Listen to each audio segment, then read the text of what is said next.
They say that writers and creators create what they need to hear or see most at the time of writing it, and this is definitely an example of this.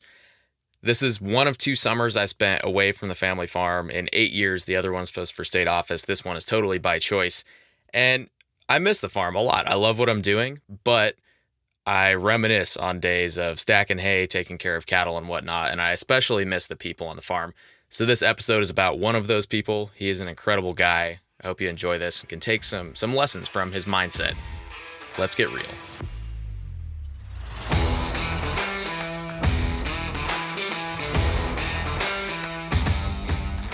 Part of what I'm doing this summer is training state officers across the country for National FFA. They have me go facilitate trainings in different states. Typically, every training starts off with a little bit of an introduction just to get to know each other. Recently, I was in New England with about 30 officers from across that region of the United States. And to save time and really just introduce each other, we made posters about our states and then our homes within them. Now, doing this kind of thing, telling new friends about home, is always a little bittersweet, especially because it's usually a long ways away from home. I mentioned that this is one of 2 summers that I've been not working on the farm. And when I do these introductions, it really takes me back to those days of, stacking hay and doctoring calves. But I like sharing it.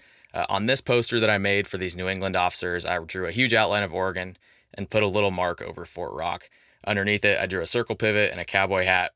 And when it was my turn to present, I told them what it meant. I told them I grew up on an alfalfa farm and cattle ranch. And when I said this, everybody was like, oh, that's cool. But there was one officer from Massachusetts who gave me this nod of respect when I mentioned fond memories of harvesting alfalfa. I love working with state officers for multiple reasons, but the best part about doing it is moments like these, where you discover you have things in common with people who grew up well over 3,000 miles away. There's big differences between Fort Rock, Oregon, and little towns across Massachusetts and Connecticut and the rest of New England, but you still have a lot in common with those people. This particular officer's name was Aiden Bailey, and during a later break period, he came up to me and told me a little bit about his operation, which was super cool. He'd just taken over a 60-acre grass hay field, which doesn't sound like a lot, but remember, this is New England. There's not a lot of undeveloped land, and he, using that land, sells small grass bales to local livestock producers like feed stores and horse breeders. The funniest part about this interaction, though, is Aiden, he's like, how many bales do you guys make each year at home? And I think he thought I didn't know, what a lot about raising hay or anything like that, because he's gave me a weird look when I took a minute to answer.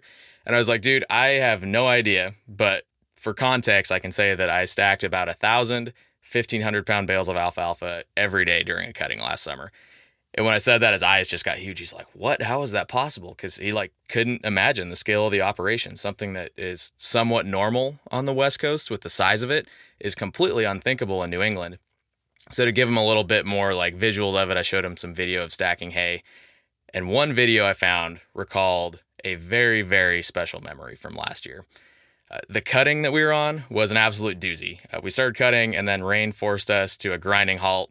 And then once the hay was finally dry enough to bale, it was just a frenzy to get as much done before the next rainstorm came in. So for 2 consecutive mornings, I woke up and I saw about 1,000 acres of freshly baled hay ready to be stacked. Now, this was awesome to see because it meant that it was baled and it wasn't going to get rained on. But the problem was there was 8 balers at night that made all those bales and only 2 stackers. The math didn't really add up because we were supposed to do the same work in the same time. So we were all in a rush. We all wanted to get it done. But Juan and I, the other stacker operator, just literally couldn't keep up. And this resulted in 12, 14, sometimes 16-hour days, and one time even a 25-hour day that started off stacking and ended baling. The day finally came after several days of waking up to see all these bales where there was light at the end of the tunnel. If Juan and I worked really late into the evening and started really early in the morning, we had a chance to catch up. It wasn't going to happen, but there was a chance. So one morning I rose real early, fueled and greased my machine. Juan came in shortly after. And when he started kind of giving his machine the pre-check look over, I instantly knew something was wrong. Because from across the stack yard, I saw him crawl under his machine to get a better look at something around the front axle. Was not a good sign. So I went over there, see what he was looking at. And when I saw the issue, my hopes of being caught up, of reaching that light at the end of the tunnel, just deflated like air leaving a punctured balloon. There was this little tiny piece of one suspension, a little piece of metal that had broken the night before as we were stacking in the dark because all the weight of the bales. And that wasn't a big deal, but when it failed, there's this little piece of metal. It sliced the airbag that supported the bale loader, which is like the most heavy and bouncing part of the machine. So I knew Juan Stacker was going to be out of commission for at least a few days, if not longer.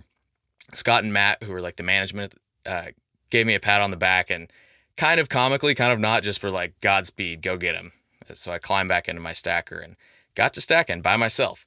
The hours just slogged by, like so slow. I look at the clock, and then after what I thought was like an hour was like 5 minutes. On a normal day, Juan and I could stack about 1,000 bales of alfalfa each, like I told Aiden. Our machines carried 12 bales out of the field at a time. So one day, if you do the math, is about 80 trips in and out of a field. Since we were behind, we had about 4,000 bales to stack, and I was alone. I started doing the math in my head, which was really a bad idea because I realized that there were over 300 trips in and out of multiple fields that would have to be taken to even get close to finishing. Every time I looked across the fields at just thousands and thousands of bales, it was a great sight, but I just felt totally underwater. In this time, I experienced a few benefits of boredom. I've written about this in the past. I was bored, like very, very bored. Throughout the summer, because I sat in the stacker and stacked every day, I'd experimented with like different entertainment items to play through the stereo. I ran out of music pretty quickly. Like, I have my own music, so I started listening to like radio stations. Eventually, no matter if I listened to country or rap or like the hardest rock you can think of, everything sounded the same. So when music got boring, I turned to podcast, listened through every vaguely interesting episode of my favorite podcasts. And then eventually, like music, listening to people talk, no matter what the topic was, also started to sound the same. The excitement, like when a new podcast gets released, which I usually get pretty pumped for, completely wore off. In fact, I unintentionally memorize the day they were released because I just looked forward to it so much, and then that wore off too. Sometimes I legitimately just started driving the stacker in silence because I had to break the monotony of voices and music. During these times of silence, it was kind of interesting. My mind wandered to places it doesn't go very often. To distract from the drowning amount of bales ahead of me, I thought about anything besides stacking. I was preparing to run for national office this time, so I literally would like go through entire interview scenarios in my head. I was listening to a lot of podcasts, and when I shut them off, I would think about starting a podcast. And when I say think about starting it, it wasn't like, oh, this would be cool. It was like I fleshed out entire ideas for content, titles, artwork, guests, everything. This unusual feeling of confidence surfaced, which is a weird thing, but the boredom wasn't pleasant, although it did inspire new levels of this creative thought that I hadn't experienced. This podcast, Let's Get Real, is kind of a living embodiment of many of the ideas that came to me while stacking hay that day. At around 1 o'clock, I saw this dust cloud billowing in the distance on the county road. Then a few minutes later, Scott pulled into the stack yard. I hopped out of the stacker, stretched my legs. My butt was like numb from sitting for so long, and walked over to him. He had good and bad news. The good news was that another stacker was on the way. The bad news is that it wouldn't arrive for a while. We didn't really know when it would arrive. And even worse, Juan was working on another project at that point because there was a lot to do. So it wasn't going to have an operator.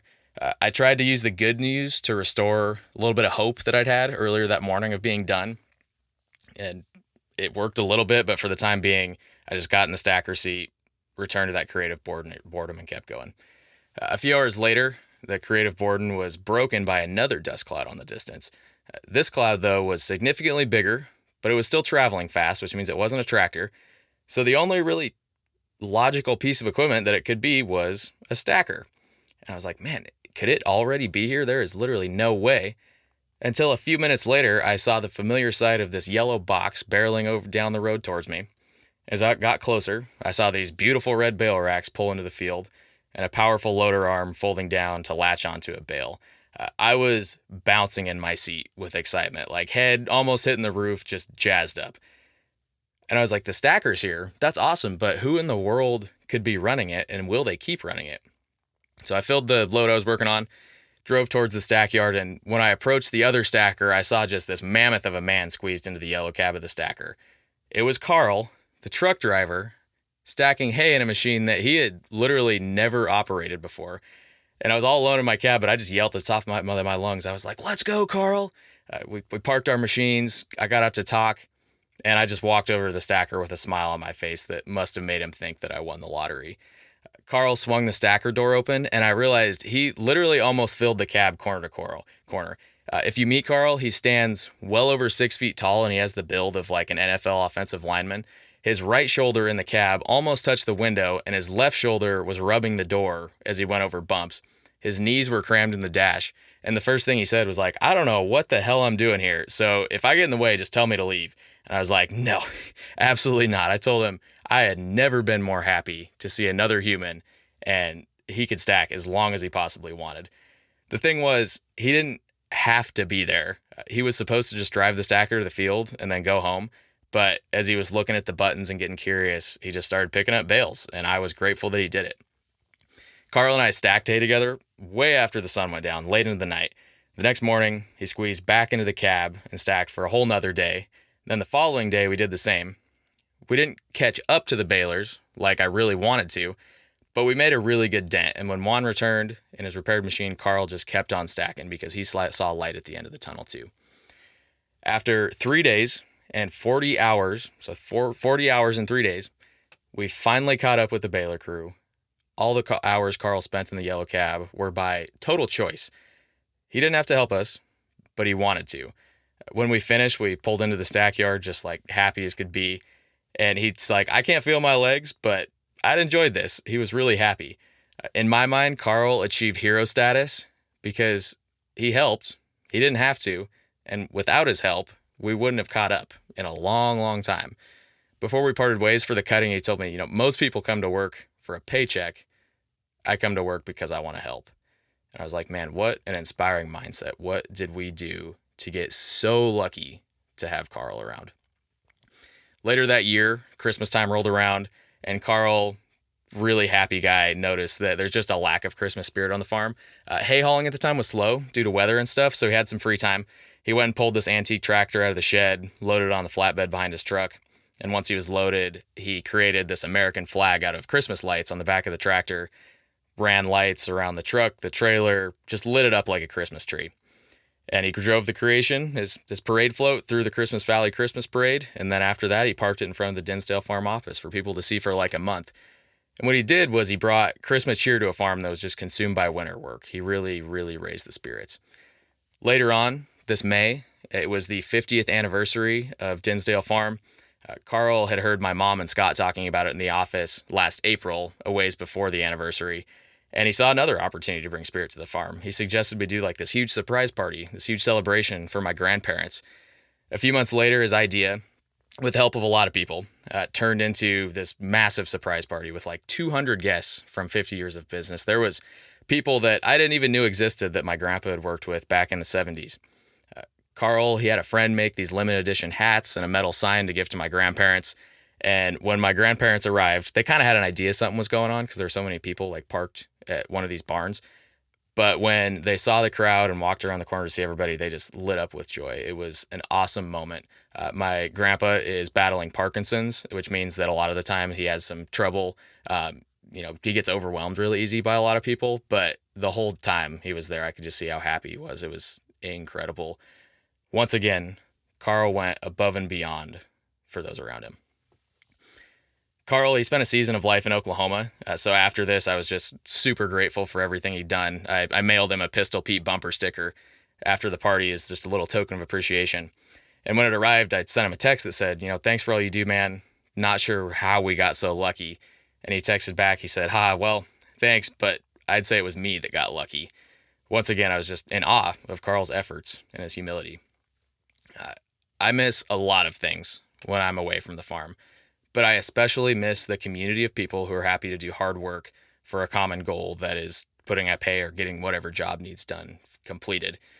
And Karl's work to help mindset, I think it's really a living embodiment of that community.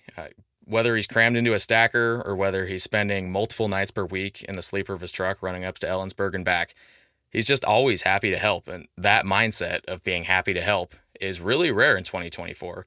But when it shines bright. I really wish the world was full of Karls. My mom and probably pretty much every other member of the farm say the same thing every week. We wish we had more Karls. I wish everyone was like Karl. I wish everyone prioritized help instead of compensation. I wish everyone went above and beyond to demonstrate spirit and pride for the things they have. And I wish everyone had the gratitude to work to the bone and still feel lucky for what they get to do. Unfortunately, that's not the world we live in. But when we meet people like Karl who have that attitude, we can use it as a little bit of inspiration and a role model to strive to be that and bring more of that to the world. Whenever I find myself feeling sorry for myself, I just think of Karl. I think, what would Karl think? What would Karl do? Some people, maybe even you might want to live like a professional athlete or celebrity. I just want to live like Karl.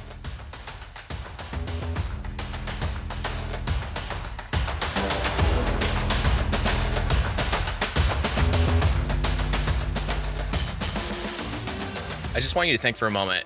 If you've worked for somebody, if you've worked for an hourly wage, maybe it's on the farm for a business that's kind of old, would you take the energy and the time and the commitment to put something together like this celebration party with so many people and just a lot of logistics?